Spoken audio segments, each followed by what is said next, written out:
Oke, kita mulai ya teman-teman.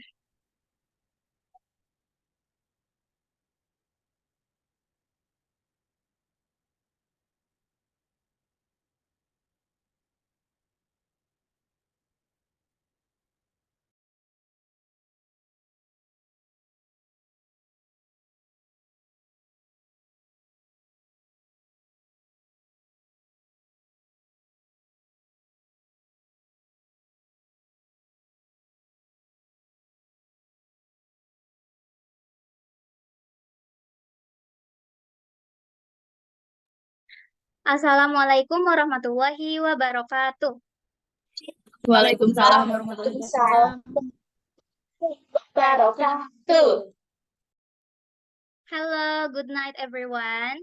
We are from Group 1 and today we are going to present about English phonetics and phonology.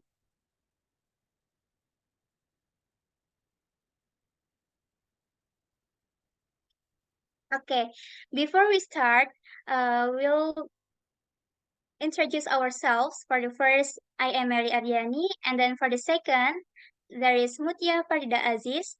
Say hi, Mutia. Halo. And for the last, there is Ii Aida Adiarana. Hai. Uh, Sorry. Okay, and these are our table of contents. For the first, we will explain about phonetics, and then for the second, we will explain about phonology. For the third is relationship of phonetics and phonology, and for the last is differences between phonetics and phonology. Next. Okay, for the first, I will explain about phonetics. Phonetics is a science that deals with the sounds of human language. Phonetics is the study of production, transmission, and reception of all human speech sounds in general, with no particular reference to any one language.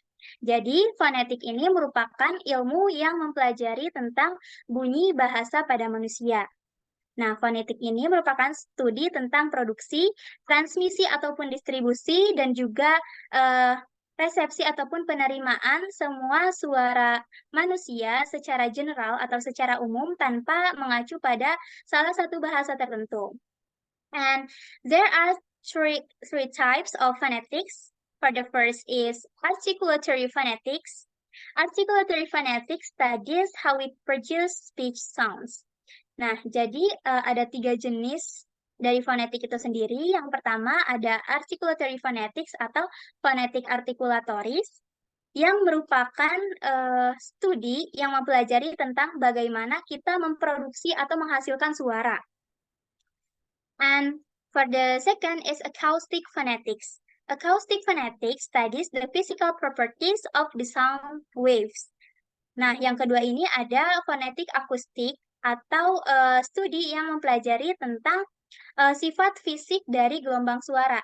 Jadi setelah tadi di articulatory phonetics yang mana kita menghasilkan suara itu akan muncul gelombang-gelombang suara sehingga suara itu dapat terdengar oleh pendengar atau lawan bicara kita dalam auditory phonetics.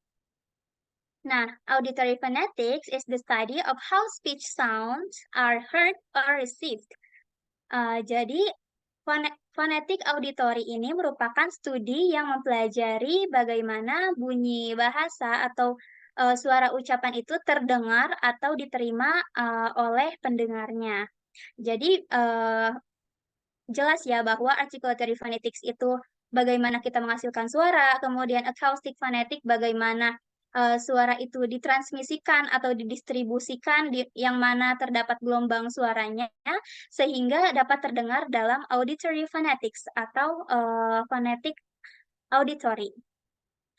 Nah, secara simpelnya kita bisa mengingat bahwa phonetics is the study of speech sound atau studi tentang bunyi suara atau suara ucapan pada manusia, bukan hewan. Okay, next please.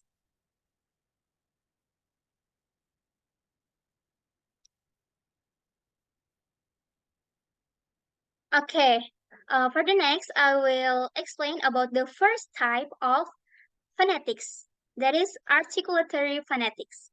Articulatory phonetics deals with the sounds of language, but it is focuses on how sounds are produced. Jadi, articulatory phonetic ini berhubungan dengan bunyi bahasa, tetapi dia itu lebih fokus kepada bagaimana suara itu diproduksi atau bagaimana suara itu dihasilkan. Dan untuk menghasilkan suara tersebut, maka kita membutuhkan speech organs or articulators atau membutuhkan organ bicara kita atau organ suara kita. Nah, vocal organs are divided into two types. For the first is active articulators such as tongue, lips, and vocal cord. And then for the second is passive articulators such as teeth, the hard palate, alveolar ridge, velum, and pharynx. Nah, jadi vokal organ atau organ bicara kita ini terbagi menjadi dua jenis. Yang pertama itu active articulators atau artikulator yang aktif, artinya dapat digerakkan. Contohnya yaitu ada lidah, kemudian ada bibir, dan juga ada pita suara. Nah, itu bisa digerakkan. And for the second is passive articulators atau artikulator yang pasif, artinya tidak dapat digerakkan. Such as teeth atau gigi, kemudian hard palate itu langit-langit keras, alveolar ridge itu merupakan punggung alveolar atau gusi di dekat gigi kita, gusi di dekat gigi kita di bagian dalam. And then velum itu merupakan langit-langit lunak, and pharynx itu rongga tenggorokan. And according to Roche, 1991, there are 7 main articulators. For the first is pharynx itu rongga tenggorokan, and then velum, langit-langit lunak, hard palate itu langit-langit keras, the alveolar ridge itu punggung alveolar atau seperti yang tadi telah saya jelaskan bahwa punggung alveolar itu gusi yang berada di dekat gigi kita di bagian dalam, di bagian atas. And then the tongue itu lidah, gigi, dan juga bibir. And there are 3 other things of articulators. They are, for the first is larynx. Larynx itu merupakan pangkal tenggorokan. And then the jaw itu rahang. And for the last one is the nose and the nasal cavity. Atau hidung dan juga rongga-rongga hidung.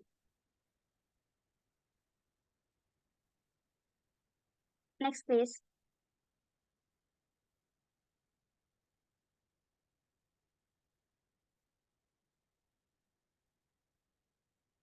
Oke, sebelumnya kita membahas tentang articulatory phonetics, yang mana dia itu merupakan studi tentang bagaimana suara itu dihasilkan.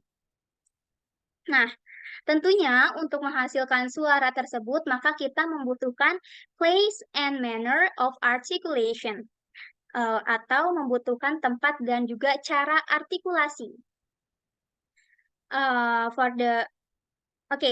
For the first, we will discuss about place of articulation first. Place of articulation divided into 3 types. For the first is labial, for the second is coronal, and for the last is dorsal. Nah, untuk labial ini merupakan tempat artikulasi yang menggunakan bibir. Sedangkan coronal itu menggunakan the tip of tongue atau ujung lidah, dan yang dorsal ini menggunakan bagian belakang lidah ataupun badan lidah. Okay, for the first we will discuss about labial. This is bilabial.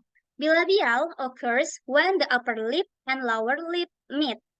Nah, jadi bunyi bilabial ini terjadi ketika bibir atas dan bibir bawah kita itu bertemu.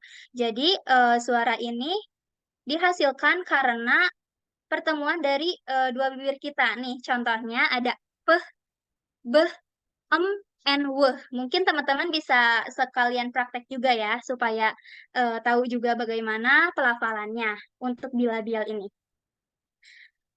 Nah, sebenarnya untuk weh ini sendiri bunyinya itu kenapa masuk ke bilabial? Karena dia menggunakan bibir pinggir kita, kanan kirinya itu nempel. Kalau misalkan nggak nempel itu kita nggak bisa menghasilkan suara weh. Oke, for the second is labiodental. Labiodental ini merupakan gabungan dari labial and dental. Labial itu bibir dan dental itu gigi. Oke, contoh bunyinya itu bagaimana? Nah, di sini ada dua bunyi. Yang pertama itu, oke, sorry. Labiodental occurs when the lower lip and upper teeth meet. Jadi, ketika bibir bawah kita dan juga gigi atas kita itu bertemu. Contohnya, nih yang pertama, bunyi F, gitu ya. And then, bunyi V atau W. Mungkin bisa dipraktekkan juga ya. Nah, itu namanya labiodental. And then, for the next is dental. Dental occurs when the tip of the tongue placed between the teeth. Nah, ini kita sudah masuk kepada coronal yang menggunakan the tip of tongue. Nah, dental ini terjadi ketika ujung lidah kita itu berada di antara gigi kita, berada di antara gigi atas dan juga gigi bawah. Contoh bunyinya seperti apa? Nah, seperti ini ada dua bunyi. Yang pertama yang nol ada garis di tengahnya itu namanya sita. Dan cara bacanya itu seperti think, kayak gitu ya. And then for the second example is uh, kalau tadi itu tidak ada getaran, sedangkan yang ini ada getaran. Kayak contohnya itu Z, Z, ya ditambah getaran. Nah itu dental. And then for the next is alveolar. Alveolar occurs when the tip of the tongue and alveolar ridge meet. Jadi, alveolar ini terjadi ketika ujung lidah kita dan juga punggung alveolar itu bertemu. Ujung lidah dengan gusi atas yang di dekat dengan gigi. Contohnya seperti g, s, n, and o. Nah, itu bunyi alveolar. And then for the next is post-alveolar. Nah, post-alveolar ini biasa disebut dengan palatal alveolar. It occurs when the tip of the tongue meets at the point just beyond the alveolar ridge. Jadi post-alveolar ini terjadi ketika ujung lidah kita itu bertemu di daerah belakang alveolar ridge. Kalau tadi kan di gusi dekat gigi ya. Nah, kalau post-alveolar ini agak dimundurin dikit. Nah, contoh bunyinya seperti, nah, lambang ini merupakan yang seperti huruf S, bunyinya itu, and then for the next, simbol yang seperti angka 3 ini, bunyinya, Z. Jadi, mungkin teman-teman bisa ngomong dulu, terus ditambah vibration atau ditambah getaran. Jadi, nah, kayak gitu suaranya. And then for the next, it's ch, ch. Nah, ini seperti ada dua simbol, padahal ada satu bunyi. Seperti T dan H, dan ini digabung menjadi ch. And then, for the next is seperti the and z. Nah, digabung menjadi z. Jadi, ditambah D di depannya. And then for the last is And then for the next is palatal. Palatal occurs when the tip of the tongue and hard palate meet. Ketika ujung lidah kita dan juga langit-langit keras itu bertemu. Nah, contohnya ini ada satu bunyi dari palatal yang simbolnya seperti huruf J, padahal ini pengucapannya adalah bunyi dari huruf Y. Y. Jadi bunyinya itu Y. And then velar. Velar occurs when the back of the tongue and the velum meet. Ketika belakang lidah kita dan juga langit-langit lunak itu bertemu. Contohnya seperti ke, ge. Nah, ini yang simbol seperti N tapi panjang ke bawah itu and w. And for the last is glottal. Glottal is sounds come from vocal cord and glottis. Jadi glottal ini suara yang berasal dari pita suara dan juga glotis ataupun anak tekak. Contohnya yaitu bunyi h. And ini simbol yang seperti tanda tanya merupakan penyebab dari suku kata yang diam.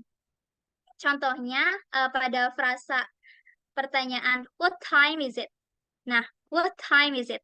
The letter T in the word what is silent. Jadi huruf T di dalam kata what itu seperti diam atau hilang, seperti dihilangkan. Tetapi bunyi vokal sebelumnya itu ditahan pada pita suara kita. Jadi what time is it? Seperti itu. And then for the next, I will explain about the manner of articulation. Nah, teman-teman bisa lihat yang di pinggir ini, bagian pinggir merupakan manner of articulation yang baris. Okay, manner of articulations are divided into two types. For the first is obstruence, and for the second is sonorants. Obstruence ini merupakan bunyi yang ada hambatan pada udaranya dan biasanya ini voiceless. Voiceless itu apa? Nah, jadi teman-teman pada manner of articulation ini ada voicing-nya, ada voiceless and voiced. Voiceless itu tidak bergetar, sedangkan voiced itu bergetar. Seperti yang tadi telah kita praktekkan ya. Kalau peh itu tidak bergetar, sedangkan kalau beh itu bergetar. Nah, seperti itu perbedaannya. Sedangkan kalau sonorants, ini biasanya disebut juga resonan atau resonansi. Bunyi yang gema atau dengung, dan udaranya itu mengalir. Oke, kita bahas satu persatu. For the first manner of articulation is stop, or it usually called as plosive. Plosive or stop. Nah, ini biasanya disebut dengan konsonan letup. Kenapa disebut dengan konsonan letup? Karena terdapat lutupan udara saat kita melafalkan bunyi-bunyi plosive ini. Contohnya seperti p, b, t, d, ke, ge. Nah, kalau kita menahannya, maka tidak akan terjadi bunyi suara tersebut. Jadi udaranya itu diletupkan. And then for the next is fricative. Fricative ini disebut dengan konsonan geseran atau konsonan terusan. Kenapa disebut dengan konsonan terusan? Karena saat kita melafalkan bunyi-bunyi tersebut, udaranya itu terus mengalir kalau kita tidak menghentikannya. Contohnya seperti and then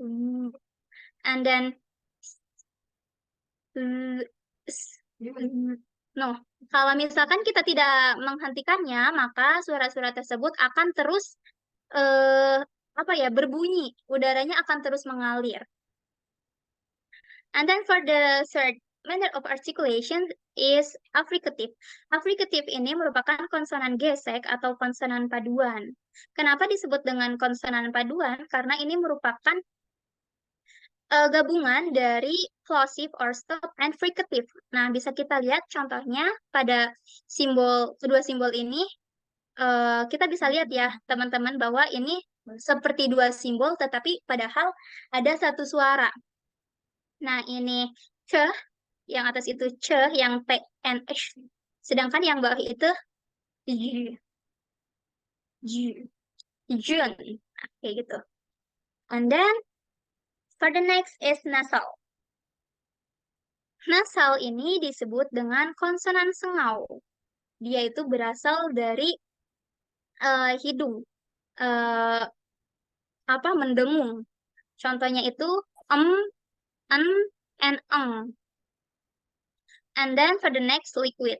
Nah, liquid ini merupakan pelafalan suara yang udaranya itu keluar dari samping lidah kita, samping kanan kiri. Nah, ini terbagi menjadi dua, ada lateral and ada rhotic. For the first is lateral atau konsonan sampingan. Mengapa disebut konsonan sampingan? Karena udaranya itu keluar dari samping kanan kiri lidah kita. Contoh bunyinya itu O, O.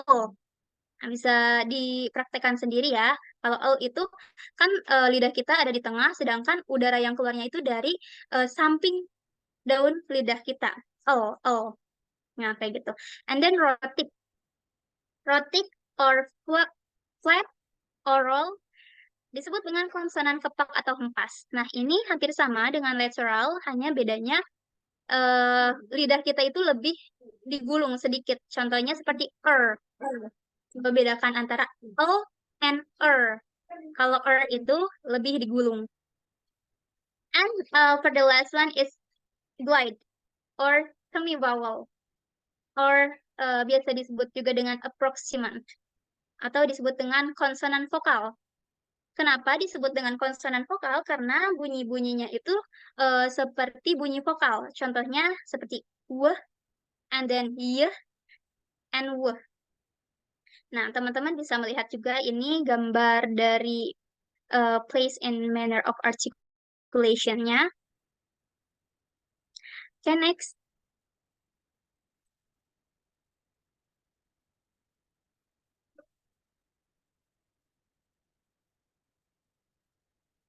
Okay, for the second type of phonetics is acoustic phonetics. Acoustic phonetics is a science that deals with the study of the physical properties of sounds in the form of sound waves that result from production of the sounds, or the study of how speech sounds are transmitted or distributed. The quality of the sounds largely depends on how it was articulated by the speaker. Jadi acoustic phonetic ini merupakan ilmu yang mempelajari tentang sifat fisik suara kita yang berupa gelombang suara yang dihasilkan dari produksi suara itu sendiri. Atau studi tentang suara ucapan itu bagaimana ditransmisikan atau didistribusikan. And the quality atau kualitas dari suara itu sangat bergantung pada bagaimana suara itu diartikulasikan oleh penuturnya atau oleh orang yang berbicaranya. Nah, ini tergantung pada pitch atau tinggi rendahnya nada, and then loudness, kerasnya suara, and quality, kualitasnya itu bagaimana. Nah, pada acoustic phonetics ini akan munculnya gelombang suara. Nah, teman-teman bisa melihat gambarnya, ini sangat berkaitan erat dengan fisika. And there are two important characteristics of waves. For the first is frequency, how close two waves are together. Frekuensi itu merupakan seberapa dekat jarak dua gelombang. And for the second is amplitude, the maximum distance the wave moves from the starting point. Atau jarak maksimum gerak gelombang dari titik awal. Next.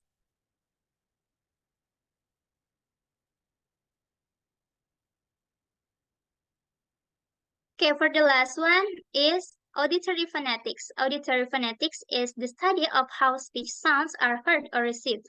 Auditory phonetics deals with how sounds are perceived by our brains, or how the listener perceive and understand the sound. What is heard is analyzed physiologically to learn more of the functioning of human ears, nerve, and brain. Jadi yang terakhir itu auditory phonetic merupakan studi tentang bagaimana bunyi suara itu didengar atau diterima oleh pendengarnya. Nah, ini berhubungan dengan bagaimana suara itu dipersepsikan oleh otak kita, atau bagaimana pendengar itu merasakan atau memahami suara yang ia dengar. Dan apa yang didengar itu akan dianalisis secara fisiologi untuk mempelajari lebih lanjut mengenai fungsi dari telinga, kemudian saraf, dan juga otak manusia. Dan di sini ada gambar dari organ pendengaran kita. Okay, next.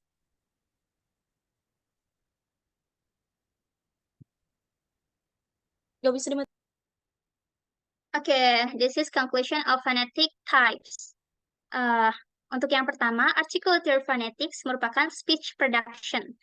Articulatory phonetic ini yang memproduksi suara. Terdapat place and manner of articulation-nya. Nah, setelah kita memproduksi suara, maka akan ditransmisikan dalam acoustic phonetics, speech transmission. Nah, ini bergantung pada pitch, loudness, and quality, atau nadanya tinggi atau rendah, kemudian kerasnya suara bagaimana, dan juga kualitasnya itu bagaimana. Nah, di sini terdapat gelombang suara, sehingga suara itu dapat terdengar pada auditory phonetics, atau speech perception. Nah, teman-teman juga bisa melihat ilustrasinya pada gambar tersebut. Okay, next.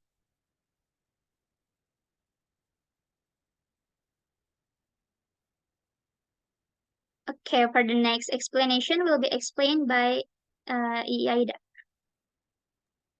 Guys, Okay, sorry. thank you. Ini apa Zoom-nya limit ya? Ada 6 menit lagi kalau misalkan bikin link baru. Boleh tidak?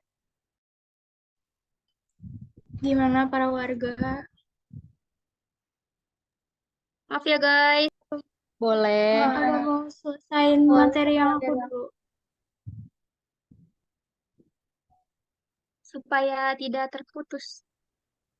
Ada Boleh. kasih. Pinjam dulu 100.